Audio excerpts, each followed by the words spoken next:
Alléluia. Tu Yahweh, Alpha et Oméga. Tu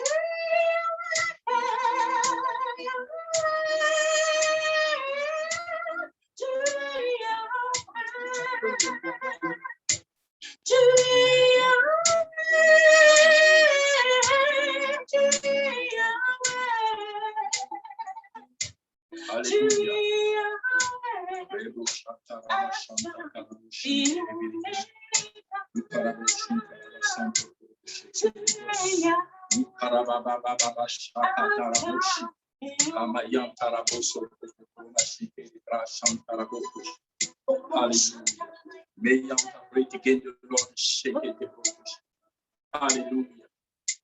Amen. Soyez bénis de Dieu, tous qui êtes connectés, tous qui êtes vraiment dans la présence de Dieu avec nous. Déjà, dans un premier temps, nous allons prier pour les offrandes. Le Seigneur me met à cœur de prier pour les offrandes. Si tu as à cœur d'offrir à Dieu un sacrifice d'action de grâce, si tu as à cœur de faire une offrande à Dieu en ce jour, dispose-toi pour, n'est-ce pas, le faire, moins la faire. Et je veux vraiment que tu pries dessus d'abord parce qu'il me demande de prier d'abord pour les offrandes avant de commencer. Alléluia. Donc, disposez-vous. Si tu as une offrande, apprête-la. Apprête-la. Pour ceux et celles qui, peut-être le frère Ricky va présenter le riz de l'église. Le riz de l'église. Pour ceux et celles qui souhaiteraient faire un virement, ou alors, je ne sais, mais j'ai à cœur vraiment de prier pour les offrandes. Donc, voilà, nous allons disposer pour ce point-là, cet état, avant de commencer. Alléluia. Alléluia. Seigneur, je veux bénir ton nom. Je veux te rendre toute la gloire, Seigneur. Et sur ta recommandation, je veux prier pour toutes les offrandes. Seigneur, tu sais ce que tu as mis dans le cœur de tes enfants, comme désir, comme vœu. Et je voudrais, en ton nom et par ton esprit, te consacrer chacune des offrandes qui se trouvent dans le cœur de tes enfants et qui se trouvent dans leurs mains. Puisses-tu manifester ta grâce, ta bonté, ta miséricorde en leur égard au nom de Jésus-Christ de Nazareth. Je prie que ton offrande soit bénie de Dieu au nom de Jésus. Que le Saint-Esprit de Dieu maintenant se manifeste à toi à cause de ton offrande, à cause de ton action de grâce. Le désir que tu as dans ton cœur, que le Seigneur te l'accorde au nom de Jésus-Christ de Nazareth. Seigneur, je bénis ces offrandes et je déclare que cela est scellé dans le sang de Jésus-Christ. Multiplie tes faveurs dans leur vie, multiplie tes bénédictions dans leur vie, multiplie ta bonté dans leur vie, dans le nom de Jésus-Christ que j'ai prié. Amen. Alléluia. Tu dois comprendre que quand on parle d'offrande, c'est pour la multiplication. Amen. L'offrande, c'est à multiplier la grâce de Dieu, à multiplier les choses, les faveurs de Dieu dans ta vie. C'est une forme de reconnaissance. Et quand tu es reconnaissant à Dieu, n'est-ce pas, Dieu te bénit encore et encore davantage. Alléluia. Donc voilà, c'est pourquoi il m'a demandé de prier. Je ne sais pas si tu avais vraiment à cœur de faire une offrande, mais il m'a dit, prie d'abord pour les offrandes avant de commencer. D'habitude, on le fait juste après. Mais là, c'est sur sa recommandation. Sois donc béni dans le nom de Jésus-Christ de Nazareth. Alléluia. Alors, nous allons continuer pour tous ceux et celles qui nous suivent depuis quelque temps, depuis le début de cette année. Le Seigneur nous a donné 6 points que nous devrions, n'est-ce pas, aborder. Lesquels points devraient nous amener à entrer dans la vie abondante de Dieu. Le Seigneur m'avait dit en début d'année que lui, il est venu pour que ses brebis aient la vie et il faut que ses brebis soient dans l'abondance. Il m'a fait comprendre que le diable avait pour mission de dérober les grâces des enfants de Dieu, les bénédictions des enfants de Dieu. C'est-à-dire que Dieu peut te bénir, mais il y a quelqu'un qui est là, qui intercepte tes grâces, qui intercepte tes bénédictions. Et sa mission et son rôle, c'est aussi de gorger et de détruire. Et donc, il nous faut, dans un premier temps, maîtriser tous ces paramètres, c'est-à-dire empêcher l'ennemi d'avoir un droit sur nos vies. Alléluia. Et donc, nous avons touché déjà, je crois, 5 points. Le premier point, c'était arracher le pouvoir aux mains du diable. Alléluia. Ensuite, nous avons continué en parlant de ce que Dieu nous a donné comme grâce, ce que nous avons comme don. Dieu demande que nous puissions le partager. Alléluia. Et mais avant cela même, il fallait avoir le contrôle du pouvoir que nous avons eu par nous-mêmes et avec l'aide du Saint-Esprit. C'est-à-dire que tu as un pouvoir, mais ce pouvoir, tu dois le contrôler. Tu dois être maître de ton pouvoir, toujours avec l'aide et l'assistance du Saint-Esprit. Amen. Et ensuite, il fallait partager le peu que nous avons. Le peu que tu as va te permettre, n'est-ce pas, de recevoir encore la présence de Dieu. Amen. Et le 4e point, c'était la gloire. Alléluia. Il fallait refuser d'abord, du moins, il fallait refuser dans ta vie de faire du faux. Parce que Dieu va t'élever. Dieu va te permettre de connaître l'éclat en cette année. Et pour que tu ne passes pas à côté à cause, n'est-ce pas, de l'élévation, de la bénédiction, Dieu a demandé que tu saches comment faire face à la gloire. Donc, il faut refuser de faire du faux. Et nous avons abordé aussi le point 5, je crois le point 6, c'est le point 6, non? Récupérer les droits qui sont aux mains du diable. Alléluia. Le diable, c'est vrai qu'il n'a pas de pouvoir, c'est vrai qu'il est dépouillé de tout pouvoir, mais il a quelque chose qui est en ses mains, c'est un droit que l'homme lui a donné. Et je voudrais donc, pour ce qui est de la prière d'aujourd'hui, du programme d'aujourd'hui, vraiment faire un petit rappel en introduction. Je veux bien fonder ce point, récupérer les droits dans son ensemble, récupérer les droits aux mains du diable. Voyez, Ésaïe, chapitre 14, versets 11 à 13, que nous avons lu, je crois, le dimanche passé. Il est dit ceci: ta magnificence est descendue dans le séjour des morts. Donc, le diable, il a été précipité depuis le ciel, il a été précipité quelque part dans le séjour des morts. Et il est descendu avec toute sa magnificence. Avec le son de tes luttes, sous toi est une couche de verre, et les verres sont ta couverture. Te voilà tombé du ciel, astre brillant, fils de l'aurore, tu es abattu à terre. Toi, le vainqueur des nations, tu disais en ton cœur, je monterai au ciel, j'élèverai mon trône au-dessus des étoiles de Dieu.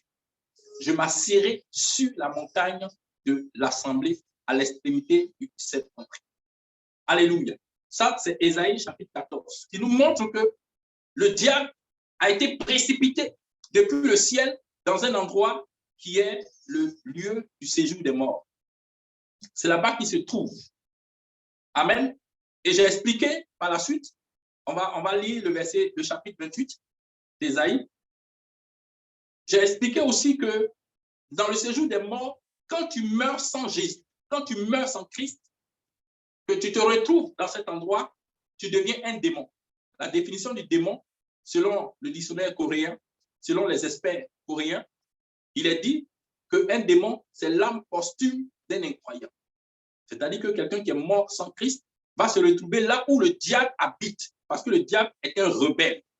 Et dans sa rébellion, il a été précipité loin de la présence de Dieu, dans un endroit qu'on appelle le séjour des morts. Et quand tu n'as pas Christ, que tu es aussi dans la désobéissance à Dieu, tu vas te retrouver là où le diable se trouve. Alléluia. Alors, donc, ce qui se passe, je vais lire d'abord le chapitre 28 d'Ésaïe pour que nous puissions comprendre ce que le Seigneur veut nous enseigner. Il dit, écoutez donc la parole de l'Éternel, moqueur, vous qui dominez sur ce peuple de Jérusalem. Vous dites, nous avons fait une alliance avec la mort. Nous avons fait un pacte avec le séjour des morts. Alors, comprenez ici que quand le diable est descendu, qui s'est retrouvé dans le séjour des morts, il y a aussi des hommes qui ont été corrompus. Et il y a des familles, il y a des personnes dans l'humanité même, il y a ce qu'on appelle l'adoration des morts. Il y a ce qu'on appelle le culte des morts. Il y a ce qu'on appelle la nécromancie, où dans une famille, les gens adorent les ancêtres. Les gens adorent les ancêtres. Un ancêtre qui est mort, c'est-à-dire une personne qui est morte sans Christ, se retrouve quelque part dans ce qu'on appelle le séjour des morts. Et c'est là-bas que, n'est-ce pas, le diable aussi a été précipité. Et là-bas, le diable joue le chef. Il règne dans cet endroit.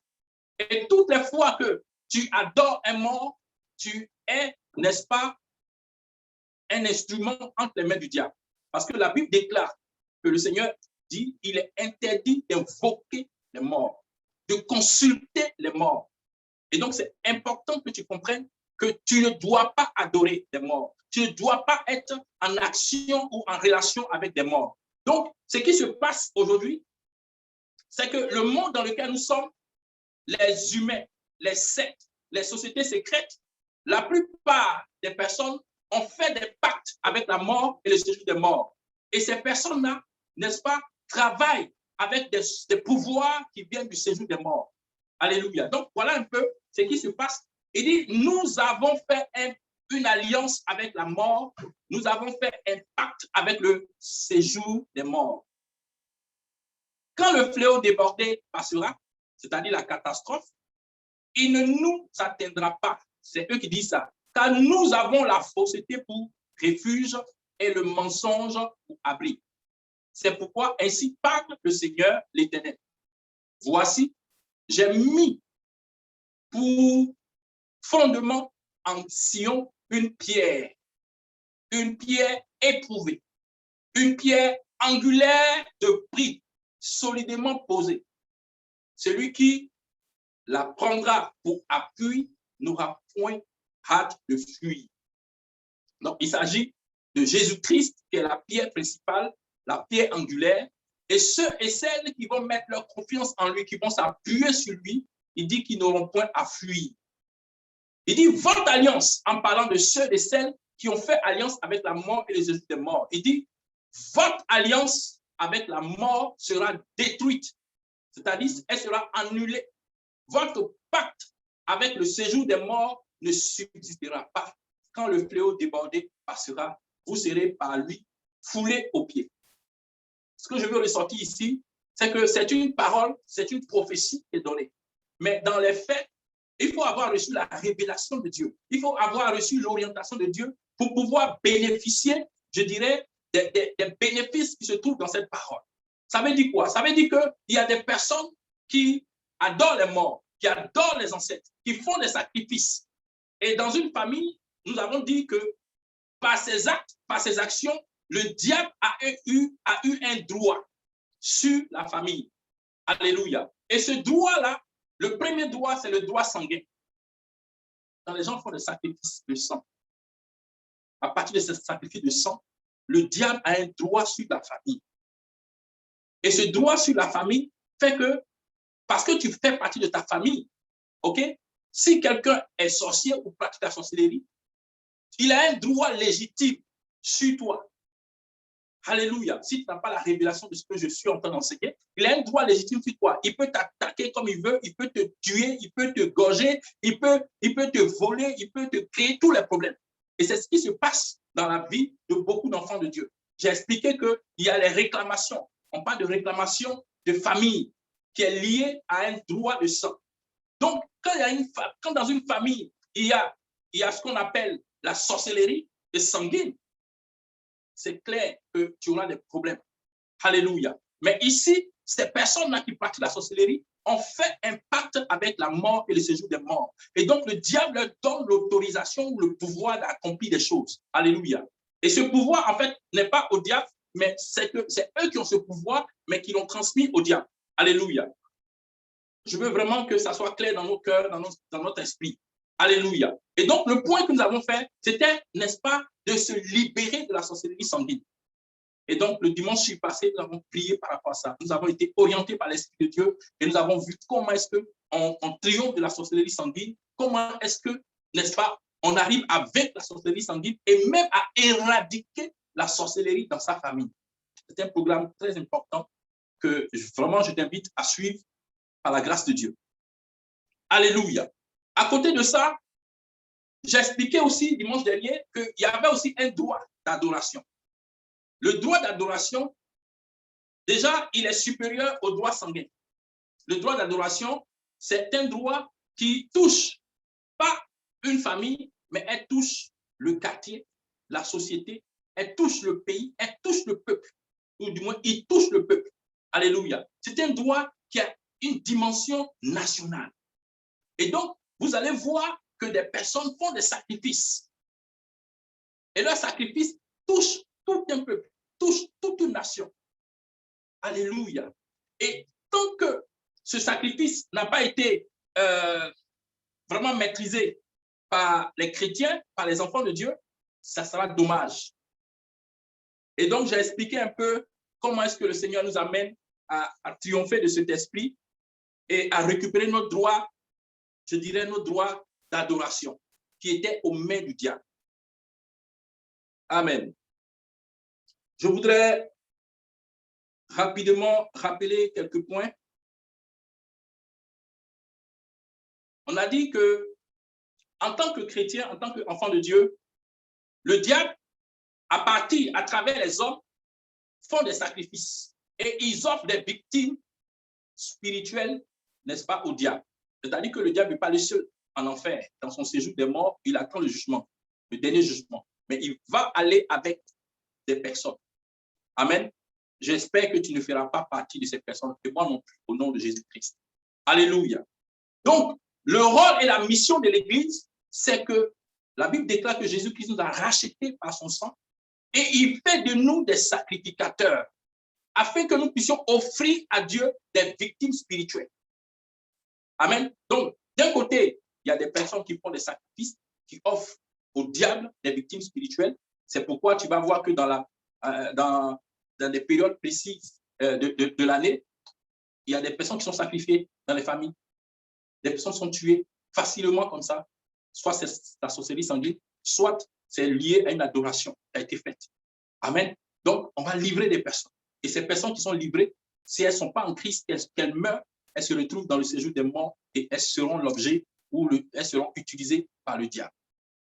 Amen. Donc, j'ai expliqué, c'est pourquoi souvent vous allez entendre qu'une personne qui est décédée ici, on retrouve la personne en Guinée ou aux États-Unis, on l'a vu ici, on dit non, mais on l'a vu, il vit, il est là, alors que non, la personne est décédée, sauf qu'elle est utilisée maintenant par le séjour des morts. Alléluia. Alors, il y a un point très important que je voulais ressortir concernant le droit d'adoration. Ce point-là, dimanche dernier, je l'ai ressorti, mais je crois que je ne l'ai pas bien présenté. Et je vais voir dans mes notes ce que le Seigneur vraiment a souhaité que je dise à ce sujet. Alléluia. Amen. Alors, d'abord, je veux dire que pour pratiquer la vraie adoration, le Seigneur dit qu'il cherche des adorateurs qu'il adore en esprit et en vérité. Pour être un véritable adorateur, il faut que tu comprennes que c'est une question de foi. Amen. Une question de foi. Quand quelqu'un est un adorateur, les adorateurs sorciers ou féticheurs qui existent, c'est des personnes qui sont consacrées dans leurs actions. C'est des personnes qui sont dévouées. Et alors qu'elles se dévouent, elles ouvrent les portes aux esprits. Et les esprits viennent les servir, viennent les utiliser pour agir. Donc, un adorateur ouvre la porte à la volonté du diable, au règne du diable. Tandis qu'un adorateur chrétien qui croit en Christ, il ouvre la porte au règne de Dieu, à la volonté de Dieu. Et il est important que tu saches que tu as besoin de te déterminer. Souvent, il y a des personnes qui regardent des personnes faire des sacrifices et ces personnes qui font des sacrifices, du moins, vraiment ont le dessus sur les sociétés, ont le dessus. Et pourtant, nous avons le pouvoir de Christ qui est avec nous. La Bible déclare que celui qui est en vous est plus grand que celui qui est dans le monde. Et tu dois être capable de te lever maintenant et mettre un terme au règne du diable à travers les adorations. Alléluia. J'ai expliqué ceci, 1 Jean chapitre 5, verset 4 à 8. Je veux, si le frère peut ressortir ce texte, 1 Jean chapitre 5, verset 4 à 8. Comment est-ce qu'on réussit à triompher de l'adoration? Comment est-ce qu'on parvient? D'abord, j'ai dit ceci, parce que tout ce qui est né de Dieu triomphe du monde, et la victoire qui triomphe du monde, c'est notre foi. OK? Qui est celui qui a triomphé du monde? Sinon, celui qui croit que Jésus-Christ est le Fils de Dieu. C'est-à-dire que tu dois comprendre que Jésus-Christ, qui est le Fils de Dieu, est le sacrifice parfait. Tu dois comprendre que les sacrifices que les uns et les autres font, les adorations que les uns et les autres font, que ce soit les sacrifices d'enfants, sacrifices de vierges, de vieillards ou je sais de quoi, tu dois comprendre que le sacrifice qui est en Jésus est le plus grand de tous ces sacrifices. Il faut que ta foi soit nette à ce sujet. Amen. Et cela te permet de triompher de tous les autres sacrifices de façon mentale. Il dit ceci, verset 6, c'est lui, Jésus-Christ, qui est venu avec de l'eau et du sang, non avec l'eau seulement, mais avec l'eau et avec le sang. Et c'est l'Esprit qui rend témoignage, parce que l'Esprit est la vérité. Car il y en a trois qui rendent témoignage, l'Esprit, l'eau et le sang. Et les trois sont d'accord. Amen. Donc, j'ai expliqué que dans la dimension de l'adoration, il y a trois éléments que Dieu nous donne. Il y a l'eau, il y a le sang et il y a le Saint-Esprit. Le symbole du Saint-Esprit, c'est lui. Et donc, de façon claire, j'ai donné les deux clés que le Seigneur m'a données. Ces deux clés, je veux que tu comprennes la portée de ces deux clés. D'abord, c'est une instruction que le Seigneur te donne. C'est un équipement que Dieu te donne. Demain, le Saint-Esprit va te communiquer des rendez-vous. Il te dira, voilà, je veux que tu m'adores pour la nation dans laquelle tu te trouves. Je veux que tu fasses un sacrifice pour le salut de mon pays, pour la délivrance de mon pays, pour empêcher le règne du diable de sévir dans ce pays. Tu dois comprendre comment est-ce que ça se passe. Et ces deux clés, vraiment, tu les as entre tes mains. La Bible dit, je vous donne les clés du royaume. Et ces deux clés appartiennent aussi aux clés du royaume. La première clé, il m'a dit ceci, l'huile et les éléments et les symboles nationaux. Alors, suivez très bien. Prendre de l'huile et oindre un symbole du peuple ou de la nation. Ensuite, invoquer le droit divin sur ce symbole au nom de Jésus-Christ, puis enfin réclamer tout le règne de Dieu et toute la volonté de Dieu sur ce symbole. Et prophétiser, proclamer. Amen. Donc, la vision, c'était qu'il fallait utiliser de l'huile. Nous avons lu Apocalypse, je crois, chapitre 6 et le verset 6 qui disait qu'il y a deux choses qui ne doivent pas subir le mal. Il dit ne touchez pas ou ne faites pas du mal. Oui, Apocalypse 6, verset 6. Il dit, et j'entendis au milieu des quatre êtres vivants une voix qui disait, une mesure de blé pour un denier et 3 mesures d'orge pour un denier. Mais ne faites point de mal à l'huile et au vin. Alléluia. Ne faites pas de mal à l'huile et au vin. C'est-à-dire que ces éléments-là, ces deux éléments-là, spirituellement, aucun esprit ne peut toucher, ne peut faire du mal à l'huile et au vin. Donc, si tu utilises l'huile pour faire une action, il n'y a pas une autre action supérieure à l'action de l'huile. Parce qu'on ne peut pas détruire cette action. Et la Bible déclare que l'huile qui est l'onction brise le joug. Alléluia. C'est pourquoi l'huile est le symbole du Saint-Esprit, est la marque du Saint-Esprit. Alléluia. Ensuite, le vin Nous avons fait également, nous avons dit que le vin, c'est le sang. Jésus a dit, ceci est mon sang, versé pour vous. Faites ceci en mémoire de moi. Donc, en parlant de la Sainte Seine, quand Jésus prend la Sainte Seine, il prend le pain et il prend le vin et il dit que le vin, c'est son sang qui a coulé. Alléluia.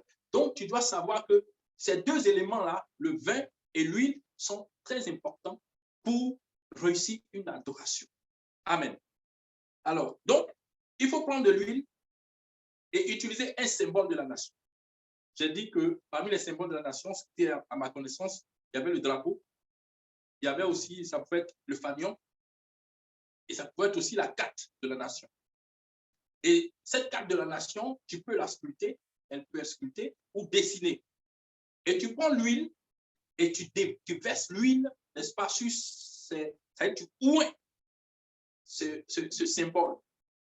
Et ce que tu dois savoir, c'est que ce symbole contient ce qu'on appelle la mémoire collective du peuple ou de la nation. C'est-à-dire que quand je vois le drapeau bleu, blanc, rouge, dans la conscience de tout homme, c'est le drapeau de la France.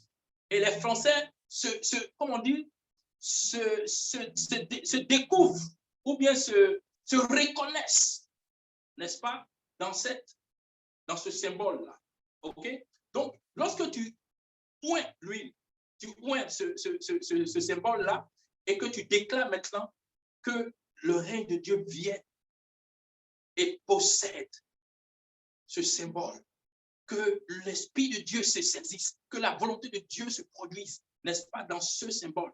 Alors que tu es en train de faire ces prières, ces déclarations, tu te laisses conduire par l'Esprit, tu commences à parler, tu commences à prophétiser. Et toutes les déclarations, c'est ce qu'on appelle cela les libations.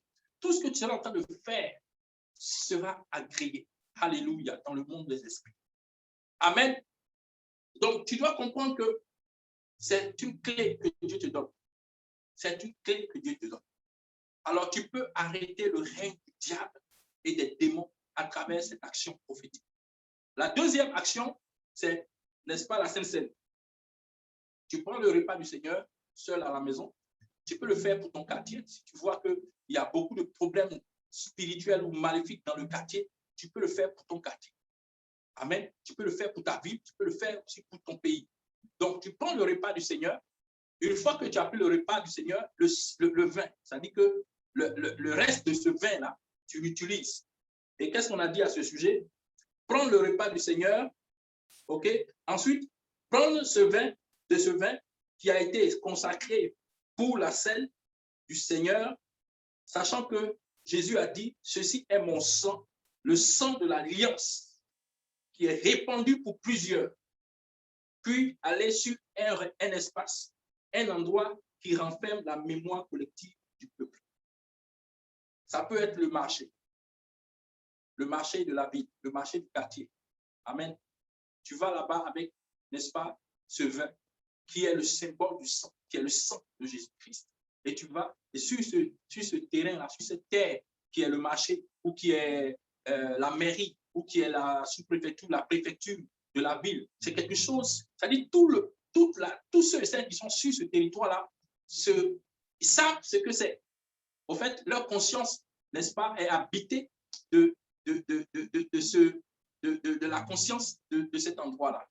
Amen. Donc, tu verses ce vin-là et tu parles que cet endroit appartient à Christ.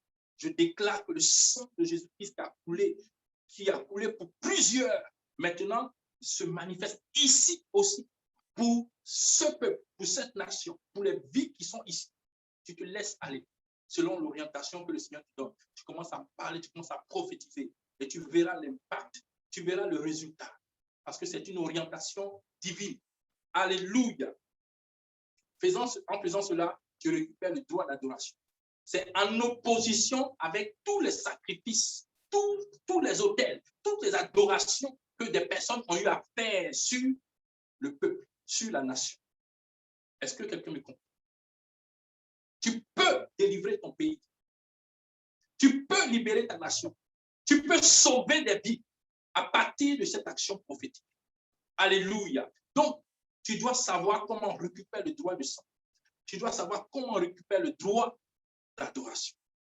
Tant que ces droits ne sont pas, n'est-ce pas, entre les mains du Seigneur, l'évangile de Dieu ne prospérera pas.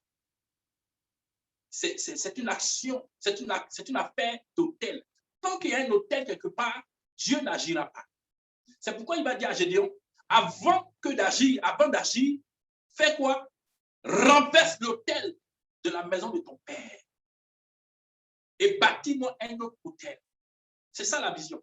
Donc, l'action que tu vas faire, au moment où tu seras en train de faire, c'est une pierre deux coups.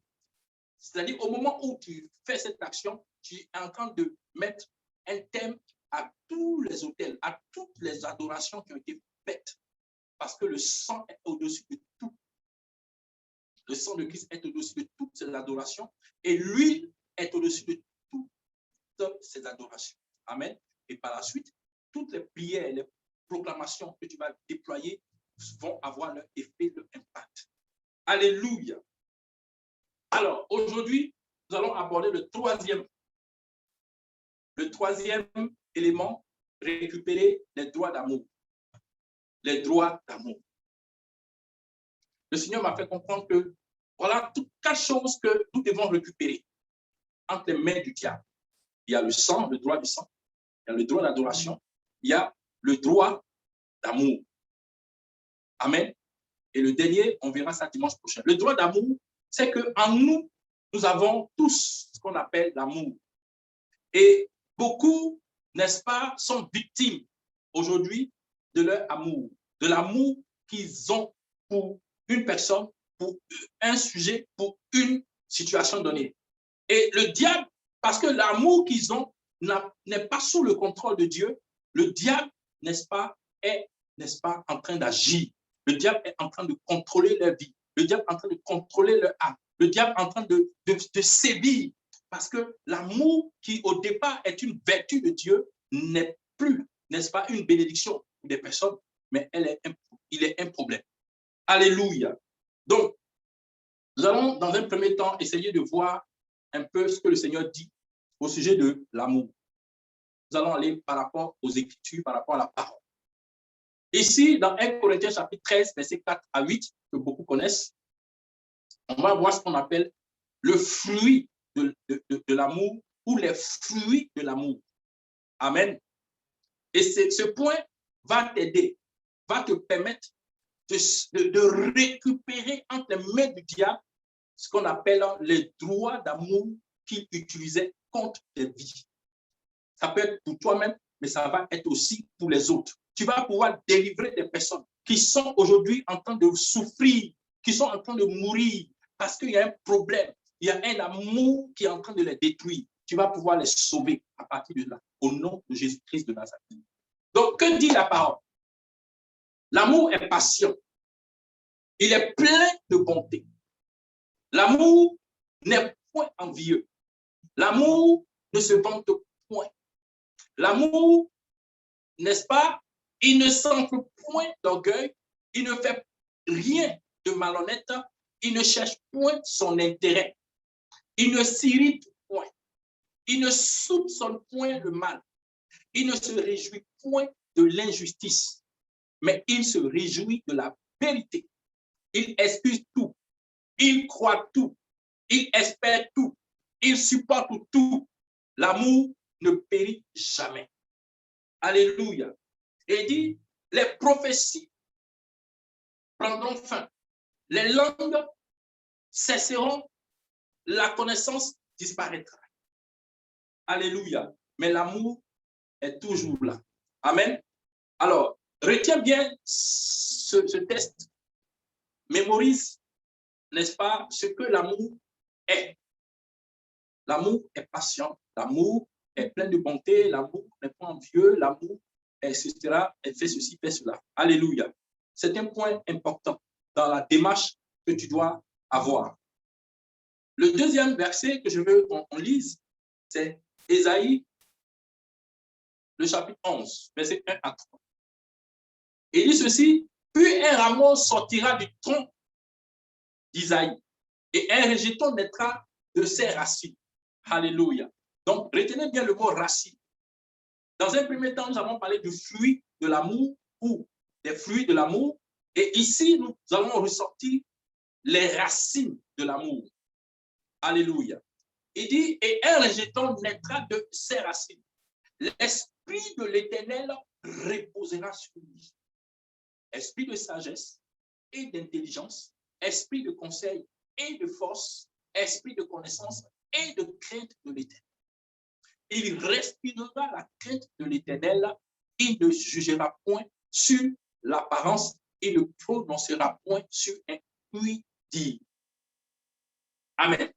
Alors, ici, nous voyons que l'Esprit de l'Éternel, quand il se repose sur quelqu'un, il libère 6 autres esprits. Nous avons de part et d'autre un esprit de connaissance. Il dit d'abord un esprit de sagesse et d'intelligence, un esprit de conseil et de force, un esprit de connaissance et de crainte de l'Éternel. Retenez très bien. Il s'agit ici des fondements, je dirais, de l'amour. Ce qui contient l'amour. Amen.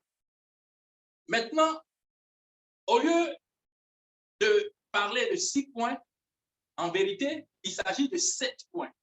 Donc, vous allez voir que quand il dit l'Esprit de l'Éternel reposera sur lui, en fait, cet Esprit de l'Éternel, c'est l'amour de Dieu. Alléluia. C'est l'amour de Dieu. Je dirais pourquoi. Voyons 2 Timothée 1,7. Il dit, car ce n'est pas un esprit de timidité que Dieu nous a donné, mais un esprit de force, d'amour et de sagesse. Dans le premier texte de Ésaïe, nous avons cité 6 esprits et nous n'avons pas parlé de l'amour. Mais ici, on nous dit que Dieu donne un esprit, pas de timidité, mais un esprit de force, d'amour et de sagesse. Donc, vous verrez qu'il y a la force, il y a la sagesse contenue dans Ésaïe 11. Mais il n'y a pas d'amour. Alors que l'amour fait partie, je dirais, de l'esprit que Dieu donne. Alléluia. Pourquoi cela? Remarquez très bien, devant le trône de Dieu, nous l'avons dit, devant le trône de Dieu, la Bible déclare qu'il y a 7 esprits. Pour ceux et celles qui se rappellent, Apocalypse chapitre 4, verset 5 dit, devant le trône brûlent 7 lampes ardentes qui sont les 7 esprits de Dieu. Donc, j'ai voulu ressortir cette image. Est-ce que tu peux agrandir le chandelier d'or? C'est possible, hein? Alors, ce que toi et moi devions comprendre, quand tu te retrouves devant le trône d'or, du moins devant le trône de Dieu, la Bible déclare qu'il y a 7 esprits. Et ces 7 esprits, la Bible précise que ce sont les 7 anges. Amen. Et d'autres fois, on dit que ces 7 esprits constituent les lampes ou des flammes ardentes devant le trône de Dieu. Et en réalité, ces 7 esprits sont représentés par ce qu'on appelle le chandelier d'or. Le chandelier d'or. Donc voilà, devant toi, tu as 7 esprits. Et on t'a dit en Ésaïe 11, on t'a dit un esprit de sagesse et d'intelligence, un esprit de conseil et de force, un esprit de connaissance et de crainte de l'Éternel. Il manque un. L'esprit qui manque ici, c'est l'amour que nous retrouvons dans 2 Timothée 1, verset 7. Et ce que je veux que tu comprennes, nous allons essayer de décrire vraiment les choses dans leur fondation. Alléluia. Remarquez très bien. D'abord, de façon spirituelle, quand tu acceptes Jésus-Christ comme Seigneur et Sauveur, tu reçois un premier esprit. Si tu es chrétien, tu sauras de quel il s'agit. Il y a un esprit que Dieu donne en premier. Amen. On te parle de 7 esprits, mais parmi les 7, il y a un qui vient en premier. Et c'est lui qui se charge de donner aux autres, de faire venir les autres, de permettre aux autres, aux 6 autres de venir. Alors, l'esprit que Dieu donne en premier, je ne sais pas si quelqu'un je veux te donner le temps, ne serait-ce que quelques secondes, que tu te rends compte si tu l'as trouvé. Si quelqu'un qui n'est pas du 3ME peut ressortir cela, qu'il le ressorte, qu'il écrive là, que je sache s'il a compris, s'il sait de quoi il s'agit. Quel est l'esprit que Dieu donne en premier quand tu acceptes Jésus-Christ comme Seigneur et Sauveur? Quand tu deviens chrétien, quel est l'esprit que Dieu te donne en premier? C'est important de le savoir parce que Dieu travaille par, je dirais, par chronologie ou par hiérarchie ou par ordre. Amen. Donc, le premier esprit que Dieu donne, c'est l'amour. D'abord, il est dit ceci dans 1 Jean, chapitre 4, verset 19. Pour nous, nous l'aimons parce qu'il nous a aimés le premier. Alléluia. On aime Jésus parce qu'il nous a aimés le premier. Au fait, c'est l'amour de Jésus qui t'a attiré à lui. Tu aimes Jésus parce qu'il t'aime. Alléluia. C'est-à-dire que si Jésus ne t'a pas aimé, tu ne peux pas venir à lui. Amen. C'est l'amour de Jésus qui nous attire. Et c'est ce que Paul dit. Il dit l'amour de Dieu nous presse. Donc, si tu sens, c'est comme un aimant qui t'attire, qui t'appelle, qui t'amène à lui. Alléluia. Donc, ça, c'est un point important. Et Romains chapitre 5, verset 5 dit ceci, l'amour de Dieu est répandu dans nos cœurs par le Saint-Esprit qui nous a été donné. Donc, quand tu acceptes Jésus-Christ et que tu reçois son esprit, ben, automatiquement, la première chose qu'il t'envoie, c'est son amour.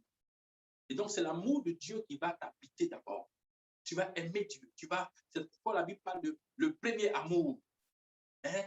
Réveille le premier amour qui est en toi. Il ne faut pas perdre le premier amour. C'est l'amour de Dieu. C'est le premier esprit que Dieu te donne. Amen.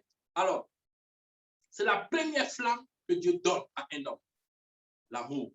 Tu es habité par l'amour. Tu aimes les choses de Dieu. Tu as envie d'aller à l'église. Tu as envie de voir les frères. Au fait, c'est l'amour qui déborde en toi, qui fait cela. Amen. Maintenant, ce que cet amour fait, après l'amour, il y a un deuxième esprit qui vient, c'est la connaissance. Amen. Jésus a dit, si vous m'aimez, gardez mes commandements. Et je prierai le Père et il vous enverra un autre consolateur. Le Saint-Esprit, il vous conduira dans toute la vérité. Il vous enseignera toutes choses. OK? Donc, la connaissance te vient quand tu aimes. Amen. C'est un peu comme dans la vie. Quand tu aimes papier, tu aimes les études, la connaissance vient. Si tu n'as pas d'amour pour les études, tu n'auras pas de connaissance. Amen. Et si tu n'as pas d'amour aussi, tu ne peux pas devenir intelligent. C'est comme ça. Il faut d'abord l'amour. L'amour, c'est le socle, c'est la base. Alors, ce que je ressens ici, à partir de ce dessin, c'est le chandelier d'or. Vous avez le premier, au milieu, vous avez l'amour. Et l'amour va irradier de lui la connaissance de Dieu. Et après la connaissance de Dieu, la crainte de Dieu. Après la crainte de Dieu, la force de Dieu. Après la force de Dieu, le conseil de Dieu. Après le conseil de Dieu, la sagesse de Dieu. Après la sagesse, l'intelligence de Dieu. Amen. Tu ne peux pas devenir intelligent comme ça. Non. Soit tu es devenu intelligent dans le Seigneur, comment on dit, d'un moment à l'autre, tu deviens intelligent. Ce n'est pas une intelligence qui habite en toi comme un esprit. C'est-à-dire que tu as été peut-être, comment on dit, c'est comme quelqu'un qui est à la plage, l'eau vient, l'eau le touche, il est trempé, il est mouillé, mais quelques instants après, ben, s'il n'est pas dans l'eau, l'absence sera, je dirais, l'eau sera dissipée. Amen. Donc, tu peux être affecté par quelque chose, mais tu n'as pas cette chose-là. C'est comme tu reçois une onction, mais cette onction-là, c'était comme un parfum que tu as reçu sur toi. OK? Mais quelques temps après, le parfum se dissipe, le parfum disparaît. Alléluia. Donc, beaucoup ont un soi-disant, ils disent qu'ils ont de l'intelligence, mais ce n'est pas l'intelligence de Dieu. Amen. tu peux être peut-être dans la présence de quelqu'un qui est intelligent, tu vas peut-être être intelligent un peu, mais demain, si tu n'es pas avec la personne, ton intelligence te quitte parce que ce n'est pas pour toi. Amen. Donc, ce que je veux ressortir, c'est que premièrement, tu as l'amour de Dieu et après, l'amour va donner deux autres esprits. La connaissance de Dieu et la crainte de Dieu. Après, la crainte de Dieu va t'amener à voir ce qu'on appelle la force. Et la force va te donner le conseil va te donner la sagesse va te donner l'intelligence. Tout ça, on pourra le développer amplement en temps et en heure. Alléluia. Mais je veux ressortir ce point-là pour que vous compreniez que l'amour, c'est lui qui donne aux autres de recevoir, qui nous permet de recevoir les autres esprits. Ils ne viendront pas en toi si tu n'as pas d'abord l'amour. L'amour, c'est le premier don. Alléluia. Et la Bible dit ceci, 1 Jean chapitre 4, verset 7 à 8. Vous pouvez chercher cette référence. Il dit, bien-aimés, aimons-nous les uns les autres, car l'amour est de Dieu. Celui qui n'aime pas n'a pas connu Dieu, car Dieu est amour. C'est pourquoi quand je dis l'Esprit de l'Éternel reposera sur toi, j'assimile l'Esprit de l'Éternel à l'amour. Amen. C'est l'amour de Dieu qui va te... Quand l'Esprit de Dieu vient sur quelqu'un, tu ressens l'amour de Dieu. Alléluia. Et à partir de là, tu vas commencer à recevoir la paix, la joie, la fidélité, la douceur, la patience. Tout ça va commencer à descendre en toi. Amen. On parle du fruit de l'Esprit.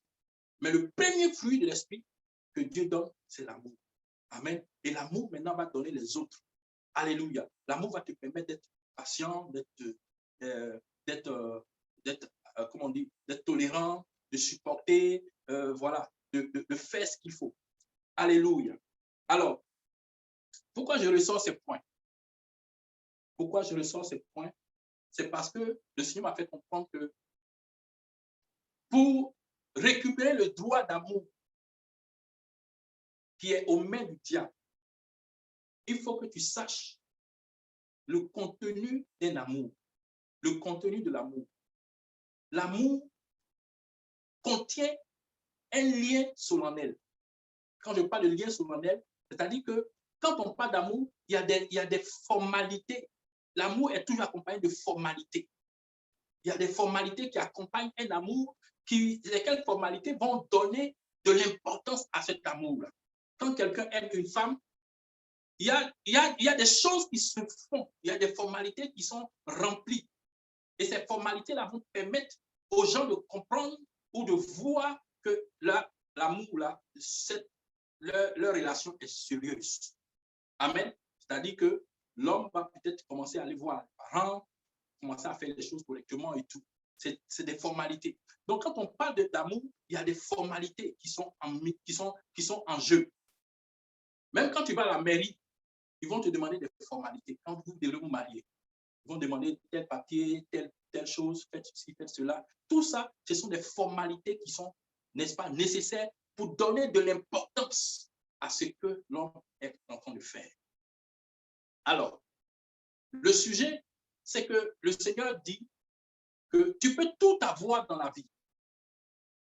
Tu peux avoir vécu la sorcellerie, tu peux avoir vécu les œuvres d'adoration, mais tu peux être dans un problème parce que ton cœur souffre. Tu aimes quelqu'un et l'amour que tu as pour cette personne est en train de te détruire. Alléluia. Ou alors, tu n'as pas d'amour. Ça dit que tu n'as pas quelqu'un qui t'aime. Et ça, c'est un problème. Et il y a des personnes, leur amour a été, le diable a mis la main sur leur amour. C'est-à-dire que la personne qui devrait les aimer, là, cette personne a été envoûtée. Et cette personne-là ne peut pas exprimer l'amour qu'il a pour le frère ou la sœur. Ça, c'est un malheur. C'est un problème. Alléluia. Ou alors, tu es dans un mariage, mais c'est vraiment compliqué pour toi. Tu es en train de mourir à petit feu. Tu ne peux pas partir parce que tu aimes la personne. Mais tu ne sais pas comment t'en sortir. Tu vois que c'est l'enfer dans ce foyer-là. Dieu veut te sortir de là. Il veut te délivrer, il veut te libérer, il veut t'affranchir.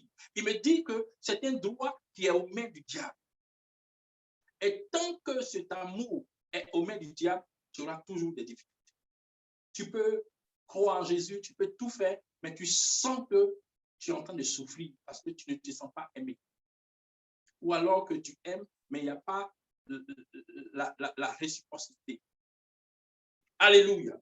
Donc, comment est-ce qu'on doit, n'est-ce pas, se sortir d'affaire? D'abord, le point, il est là. Tu dois remettre l'amour aux mains de Dieu. Tu dois comprendre que l'amour, c'est une valeur qui est divine. L'amour appartient à Dieu. L'auteur de l'amour, c'est Dieu. Et si tu es dans un amour, ou tu es dans une relation d'amour, et que cette relation d'amour n'a pas été concédée à Dieu, n'a pas été donnée à Dieu, il va s'en dire que c'est normal que quelqu'un manipule l'amour que tu as pour ta femme, pour ton frère, ou pour une tierce personne. Alléluia. Et si tu comprends que l'amour est de Dieu, alors le Seigneur dit qu'il veut te permettre de jouir du fruit de l'amour, du contenu de l'amour. Il veut te permettre également d'enraciner ton amour de l'intelligence. Amen. Tu es dans une situation qui aime, mais il y a un problème. C'est que tu n'es pas intelligent. Pour réussir ce que tu es en train de faire dans cet amour, par cet amour. Amen.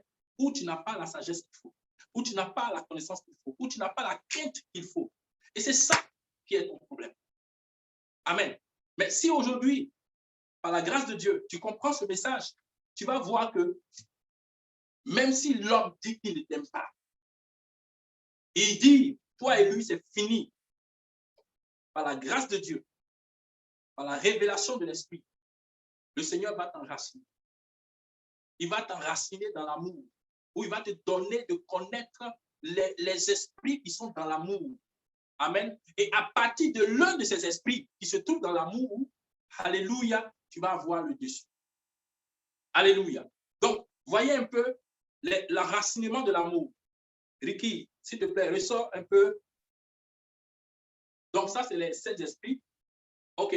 Alors, ce que j'ai ressorti ici, en fait, vous voyez, le vase, c'est un vase, le bleu qui est là, c'est un vase.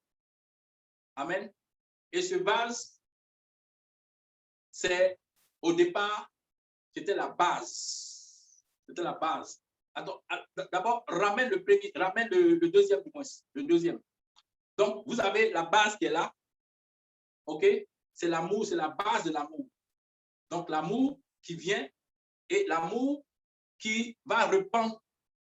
Vous voyez que le premier trait, c'est l'amour. OK?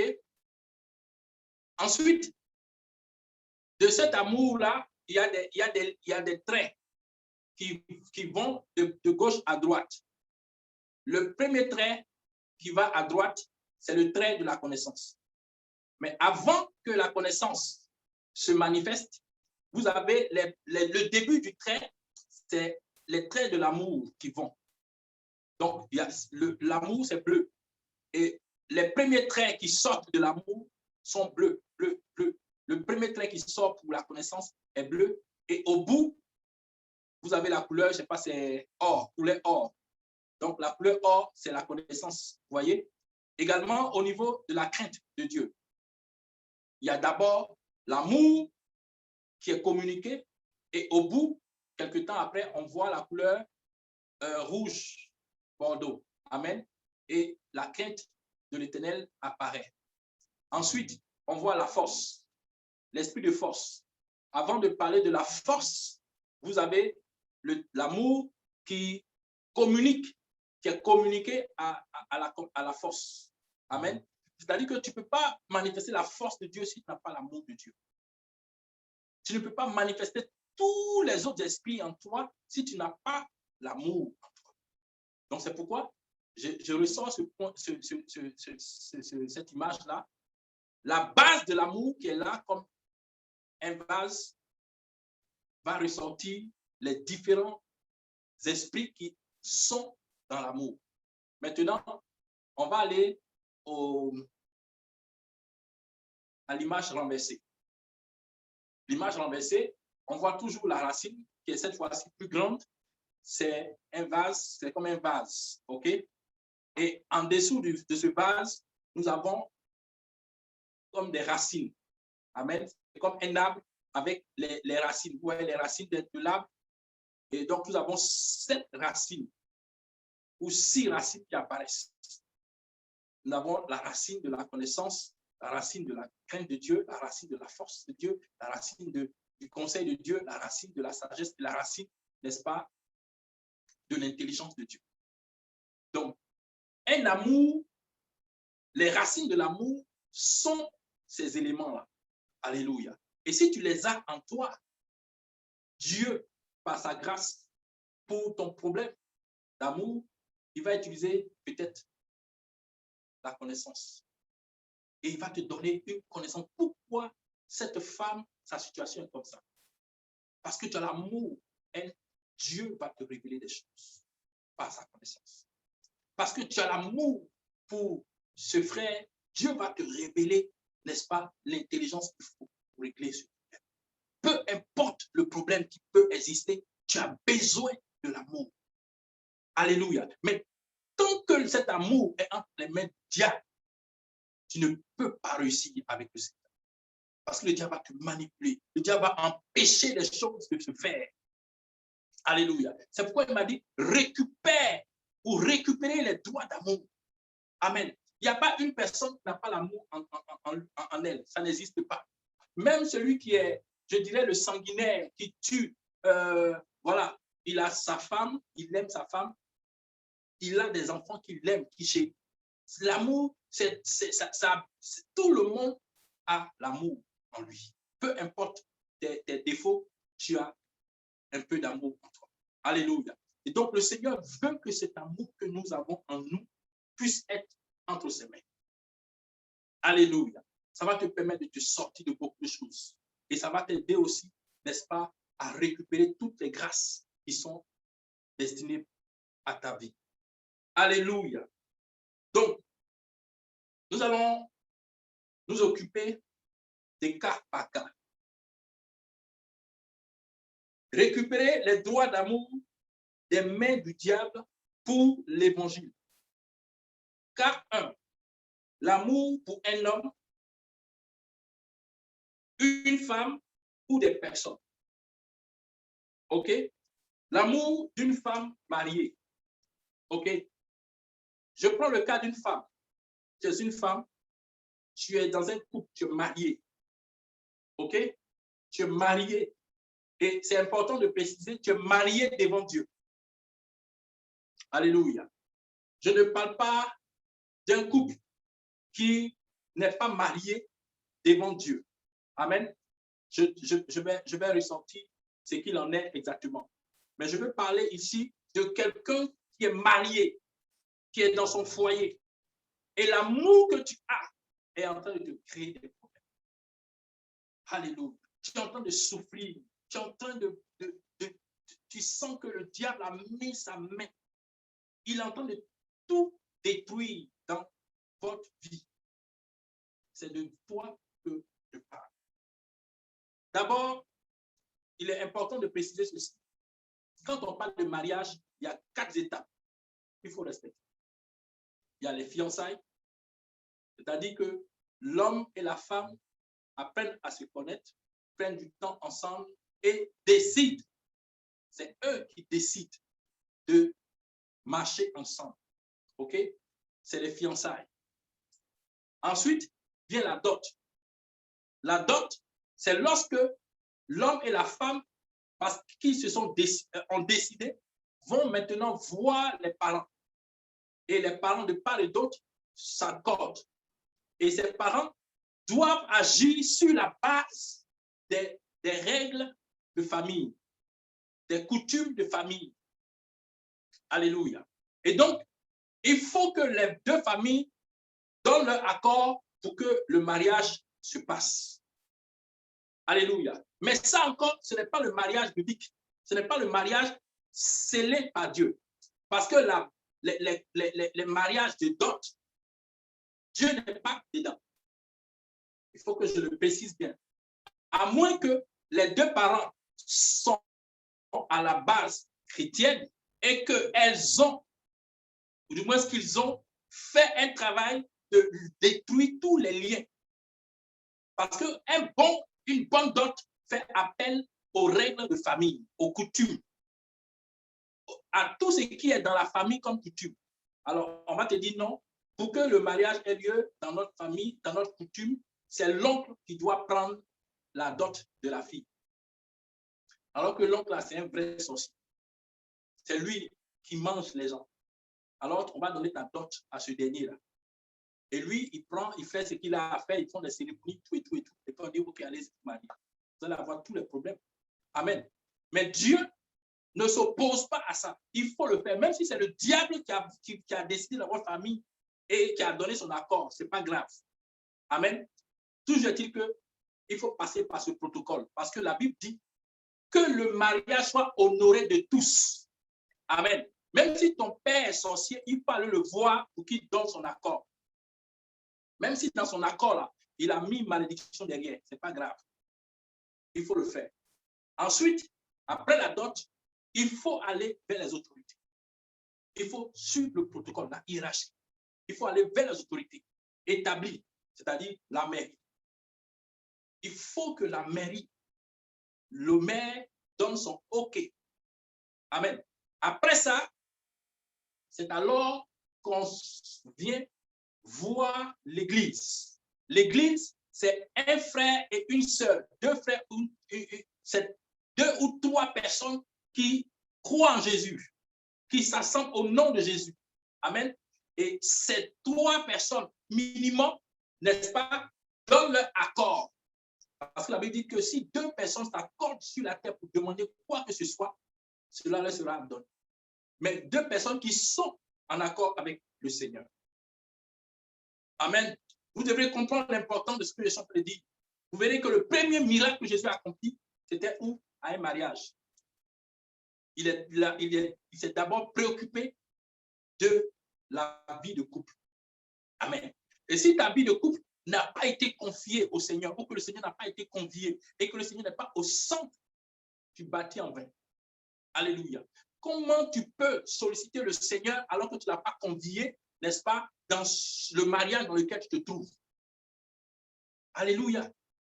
Il faut que le mariage soit béni à l'église. Quand je parle de l'église, ce n'est pas dans une salle, c'est seulement que 2 personnes qui se sont accordées, qui croient en Jésus, au moins.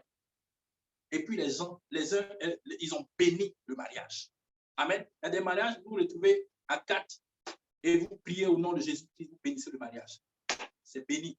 Alléluia. C'est-à-dire que vous l'avez fait au nom de Jésus-Christ de Nazareth. Dites tout ce que vous faites, faites-le au nom de Jésus-Christ de Nazareth.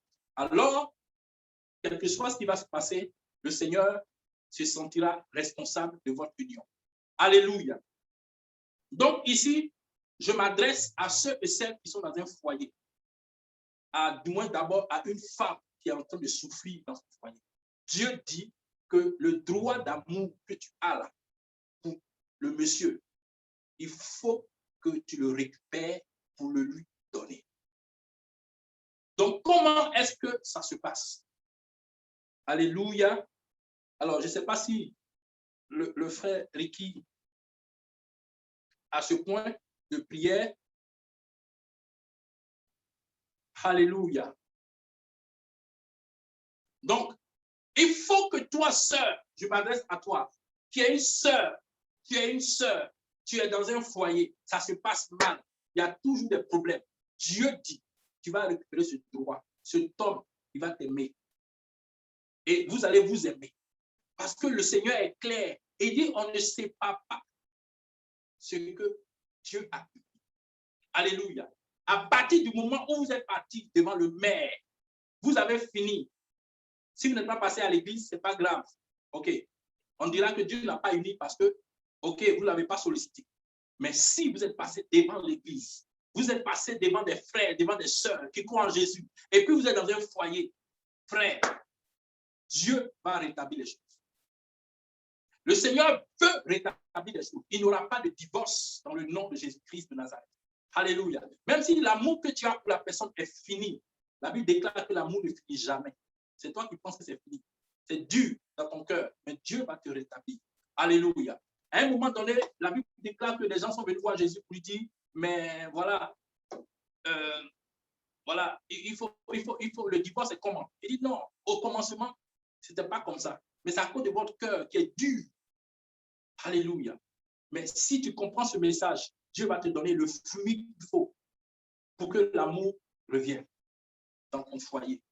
Si tu m'écoutes, Dieu va te donner les racines qu'il faut pour réasseoir ton amour dans le cœur de cet homme, au nom de Jésus-Christ de Nazareth.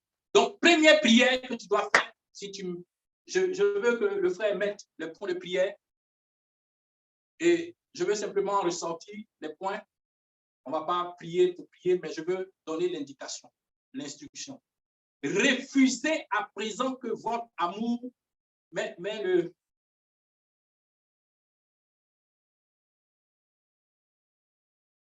le test, s'il te plaît. Tu l'as enlevé, là, elle était là tout à l'heure.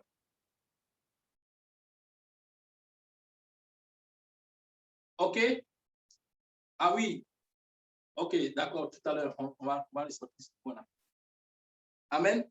Donc, refusez à présent que votre amour soit sous le contrôle d'un autre que Dieu, au nom de Jésus-Christ de Nazareth. C'est-à-dire, tu dois prier, tu dis, Seigneur, je refuse que l'amour que j'ai pour monsieur, pour tel, que cet amour-là soit entre les mains du diable, entre les mains d'un sorcier, entre les mains de qui que ce soit. Peut-être que cet amour-là, il y a eu un envoûtement, il y a eu quelqu'un allait faire une adoration, quelqu'un allait faire une sorcellerie. Peu importe, quelle que soit la sorcellerie qui a été faite sur cet amour-là. Si une fille s'est levée quelque part, allait offrir quelque chose à un diable, à un démon, pour que ton amour dans le cœur de cet homme-là disparaisse, ou pour que vraiment les choses commencent à se compliquer dans votre foyer, ce n'est rien. Je veux simplement te rassurer pour te dire que si véritablement tu es marié, Dieu restaure ton foyer. Donc, il faut refuser à présent que votre amour soit sous le contrôle d'un autre au nom de Jésus. Ça peut être le contrôle d'un envoûtement, ça peut être le contrôle d'une sorcellerie, ça peut être le contrôle du diable, ça peut être le contrôle de je ne sais qui, peu importe. Tu dois te positionner dans cet esprit-là, premièrement. Amen. Et prier au nom de Jésus-Christ de Nazareth. Deuxième prière, Père, je remets l'amour que j'éprouvais si cet amour-là est quitté. Tu dois savoir que tu ne dois pas divorcer, tu divorces là-bas. Donc, tu l'as aimé au départ. C'était Dieu qui a mis cet amour dans ton cœur. Parce que l'amour est de Dieu. Alléluia. Même si l'homme était compliqué, c'était plus. Dieu va faire en sorte qu'il y ait de la bénie dans votre foyer. Alléluia. Donc, que cet amour que j'éprouve en ce moment, si tu l'aimes toujours, mais que c'est compliqué, ou que tu ne l'aimes plus, parce que vraiment, il y a un tour de choses. Donc, tu peux dire que j'éprouve ou que j'éprouvais, que cet amour que j'éprouve pour lui, qui soit dorénavant entre tes mains, n'est-ce pas? Que cet amour-là, Dieu te donne la capacité de cet amour-là, c'est-à-dire que la capacité d'être bon. Là, tu vas faire sortir les fruits maintenant de l'amour. Amen. Les fruits de l'amour, la patience. Peut-être que dans ton foyer, l'amour, il n'y a pas de patience dedans. Il n'y a pas de douceur. Il n'y a pas de maîtrise de soi. Il n'y a pas de. C'est-à-dire que c'est toi-même qui as déglingué, c'est-à-dire que tu as détérioré les choses dans ton foyer. Parce que l'amour que tu as, il n'y avait pas le fruit qui était dedans. Alléluia. Il n'y avait pas le fruit. Il n'y avait pas le fruit. Tu étais envieuse, alors que l'amour était envieuse. Alléluia. Tu étais, je ne sais pas, tu aimais faire par là, alors que l'amour, là, il n'y a pas par là dedans. Alléluia. Donc, voilà tous ces éléments-là. Donc, tu vas prier ainsi, Père, je remets l'amour que j'éprouve pour telle personne entre tes mains. Aujourd'hui, donne-moi la patience, la douceur, la fidélité, la plénitude de la bonté, le pardon. Donne-moi ces choses-là. Donne-moi ces éléments-là. Libère-les en moi. Produis-les en moi. Communique-moi ces choses-là. Développe ces choses en moi. Ne t'occupe pas de la personne. fais un travail sur toi-même par rapport au Seigneur et tu vas récupérer le droit que tu avais dans ce foyer-là. Tu vas récupérer le droit d'amour que tu avais sur cet homme. Alléluia. Donc, tu fais cette prière. Ça, c'est le deuxième. La deuxième prière, où il y a toujours, tu peux parler de la foi. Donne-moi l'amour, la foi qui est dans l'amour que j'avais pour cet homme. Parce que l'amour croit tout. Même quand tu vois quelqu'un, tu as une femme, tu vois que la personne ne travaille pas, mais tu l'aimes. Tu crois qu'il va travailler. Tu crois qu'il sera une bénédiction pour toi demain. Parce que c'est l'amour qui fait ça. Et toi-même, dans la vie de cette personne, Dieu fait la différence. Donc, deuxième prière, tu dois réclamer le fruit de l'esprit. Deuxième prière, que cet amour que j'éprouve pour lui, parce qu'il est dorénavant entre tes mains, m'accorde la capacité de pouvoir supporter. Alléluia. La capacité de pouvoir supporter. Parce que l'amour supporte tout. Il y a des choses que tu ne supportes plus. Mais l'amour de Dieu va te donner de supporter. Réfère-toi simplement au fruit de l'esprit. Du moins, au fruit de l'amour. Alléluia. Et prie en conséquence. Reconsidère tout 1 Corinthiens 13, le verset 4 à 8. Il y en a 16, je crois, 16 fruits qui apparaissent. Alléluia. Ricky, remets la corbeille, s'il te plaît. J'ai vu que tu avais mis la corbeille. OK? Donc, on suppose que vous voyez, c'est le fruit de l'amour. OK? Il y a plein de fruits. Il y a je ne sais pas, il y a quoi là? Il y a pomme, il y a raisin, il y a mangue, il y a orange, etc. OK? Tout ça, c'est le fruit de l'amour. C'est la douceur, la bonté, la fidélité, etc. Tout ça, ce sont les fruits, c'est le fruit. OK? Et le socle qui est là, c'est le vase qui est là. OK? Et donc, il faut revendiquer le fruit qui se trouve dans l'amour. Amen. Il faut que ça se dépeigne sur toi. Ça se dépeigne sur toi. Ça se dépeigne sur toi. Amen. Et que tu commences à vivre ces choses. Ça va changer la donne. Alléluia. Et ensuite, que cet amour que j'éprouve pour lui, parce qu'il est dorénavant entre tes mains, m'accorde la capacité de supporter, etc. Et également, réclamer l'intelligence, la sagesse, la connaissance, la crainte de Dieu qui se trouve dans l'amour. Alléluia. C'est-à-dire les racines qui accompagnent l'amour. Parce que je l'ai dit, l'amour est un lien solennel. Il est accompagné de formalités, il est accompagné de certaines choses. Donc, l'amour, le vrai amour de Dieu, il est accompagné de racines. Alléluia. Donc, il faut réclamer ces racines. Tu vas voir que il y a des hommes qui ont aimé des femmes, pas parce qu'elles étaient belles et tout, mais c'est parce qu'elles étaient intelligentes. Amen. Et ils sentent que l'intelligence de la femme, vraiment, c'est une bénédiction. Alléluia. Mais le problème, c'est que toi, tu as décidé de ne pas être intelligente dans ton foyer. Et ça, c'est un problème.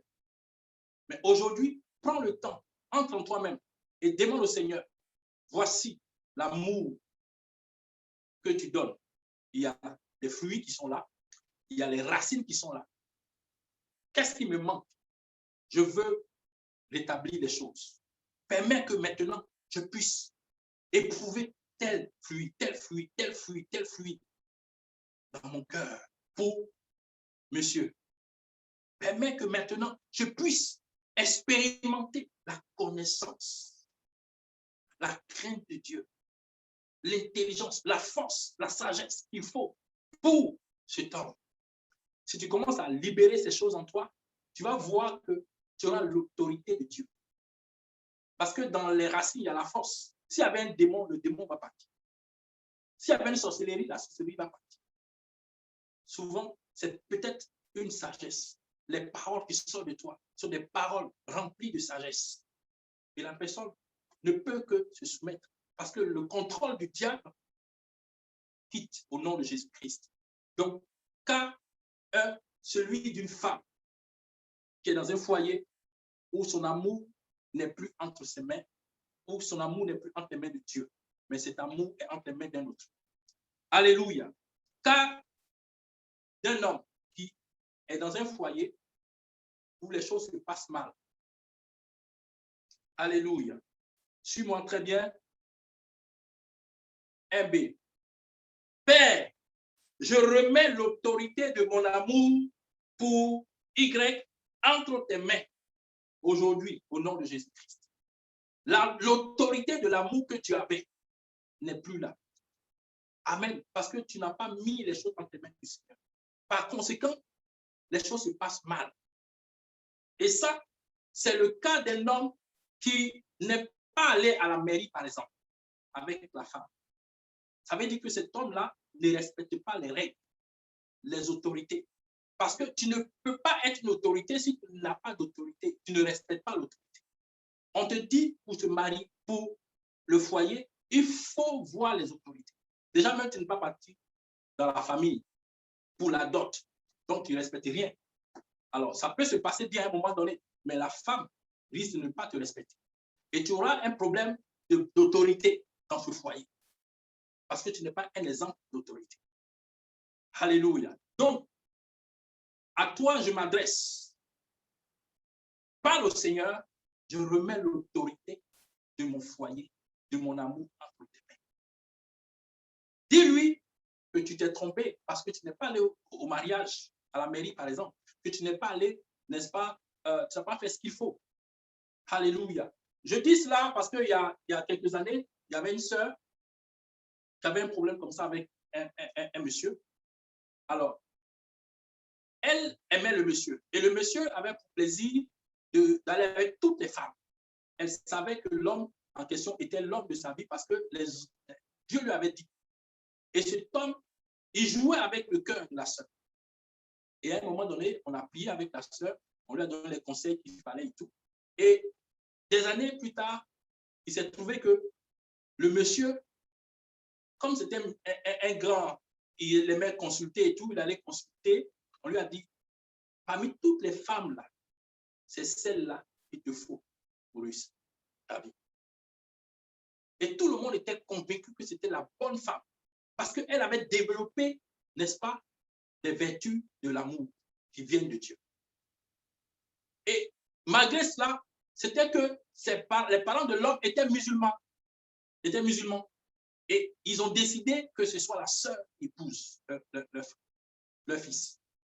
Maintenant, quand le frère est revenu, il est venu s'excuser, il allait voir le pasteur, demander pardon et tout. La fille, vraiment, je la veux et tout. La sœur a dit, ah bon, c'est maintenant que tu vois que je suis important.